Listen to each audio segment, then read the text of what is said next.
ದೇಶದ ನಿರ್ಮಾಣದಲ್ಲಿ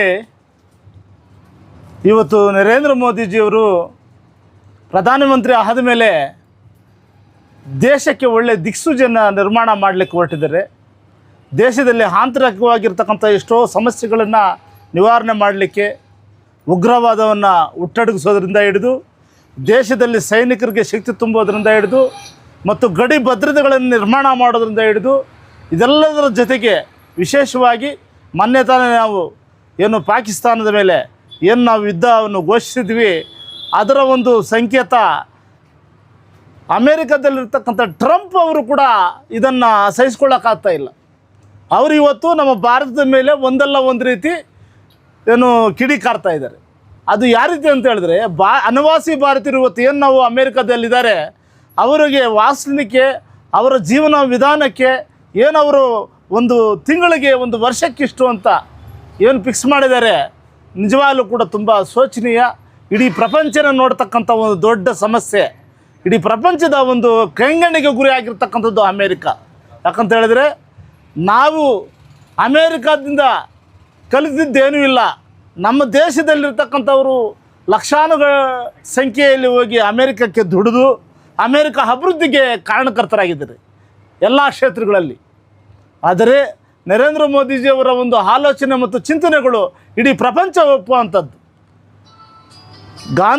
ಮಹಾತ್ಮ ಗಾಂಧೀಜಿಯವರ ಆಲೋಚನೆ ಪರಿಕಲ್ಪನೆ ಏನಿತ್ತು, ಸ್ವದೇಶಿ ವಸ್ತುಗಳನ್ನು ನಾವು ಯಾವ ರೀತಿ ಅದನ್ನು ಉಪಯೋಗಿಸ್ಕೋಬೇಕು, ಸ್ವದೇಶಿ ವಸ್ತುಗಳಿಗೆ ಯಾವ ರೀತಿ ಮಾನ್ಯತೆ ಕೊಡಬೇಕು, ನಾವೆಲ್ಲರೂ ಕೂಡ ಸ್ವದೇಶಿ ವಸ್ತುಗಳನ್ನು ಸದಾ ಉಪಯೋಗಿಸೋರಾಗಬೇಕು. ಆ ಒಂದು ಸ್ವದೇಶಿ ವಸ್ತುಗಳ ನಿರ್ಮಾಣ ಆಗಬೇಕು.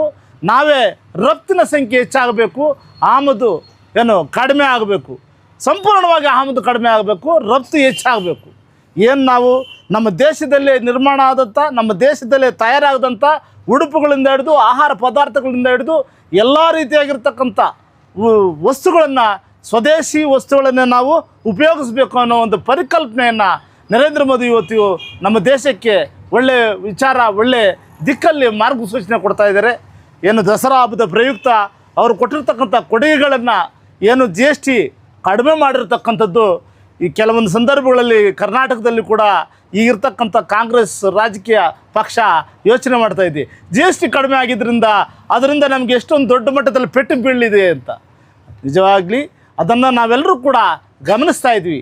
ಸಾಮಾನ್ಯ ಜನರು ಪ್ರತಿದಿನ ಉಪಯೋಗಿಸೋಂಥ ವಸ್ತುಗಳು ಅವರು ಸ್ಟೀಲಿಂದ ಹಿಡಿದು, ಕಂಬಿಯಿಂದ ಹಿಡಿದು, ಸಿಮೆಂಟಿಂದ ಹಿಡಿದು, ಮನೆ ಕಟ್ಟುವಂಥ ಸಲಕರಣೆಗಳಿಂದ ಹಿಡಿದು ಅದರ ಮೇಲೆ ಎಲ್ಲ ಕೂಡ GST ಕಡಿಮೆ ಆಗ್ತಾ ಇದೆ.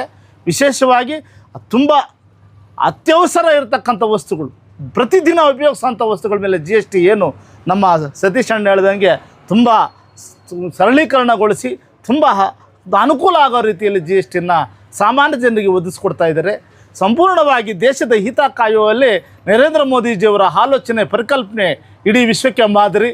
ಇದನ್ನೆಲ್ಲ ಕೂಡ ನರೇಂದ್ರ ಮೋದಿಯವರ ಆಲೋಚನೆಗಳು ಮತ್ತು ಚಿಂತನೆಗಳು ಇಡೀ ವಿಶ್ವ ನೋಡ್ತಾ ಇದೆ. ದತ್ತೋಪಂತ್ ಠೇಂಗಡಿ, ದೀನ್ ದಯಾಳ್ ಪಂಡಿತ್ ಮತ್ತು ಮಾನವನ ಒಂದು ನಿರ್ಮಾಣ ಹೆಂಗಿರಬೇಕು ಅನ್ನೋ ಒಂದು ಪರಿಕಲ್ಪನೆಯನ್ನು ತಳಮಟ್ಟದಿಂದ ತಗೊಂಡು ಹೋಗ್ತಕ್ಕಂಥ ಆಲೋಚನೆ ದಿಕ್ಕಲ್ಲಿ ನರೇಂದ್ರ ಮೋದಿಯವರು ಕೆಲಸ ಮಾಡ್ತಾ ಇದ್ದಾರೆ. ವಾಜಪೇಯಿ ಅವರ ಸಂಕಲ್ಪ ಇವತ್ತು ಗುರಿ ಮುಟ್ತಾ ಇದೆ. ಇದನ್ನೆಲ್ಲ ಕೂಡ ನಾವು ಒಂದಲ್ಲ ಒಂದು ರೀತಿ ನಮ್ಮ ದೇಶದಲ್ಲಿ ಪ್ರತಿಯೊಬ್ಬರು ಇದನ್ನು ಅಳವಡಿಸ್ಕೊಳ್ಬೇಕು, ಇದನ್ನು ನಾವು ಕಾಪಾಡ್ಕೋಬೇಕು, ಇದನ್ನು ಗೌರವಿಸಬೇಕು. ಎಲ್ಲರೂ ಕೂಡ ದೇಶದ ಹಿತಚಿಂತನೆ ದೃಷ್ಟಿಯಿಂದ ಇಡೀ ದೇಶದ ಬಗ್ಗೆ ಯೋಚನೆ ಮಾಡೋಂಥವ್ರಾಗಬೇಕು.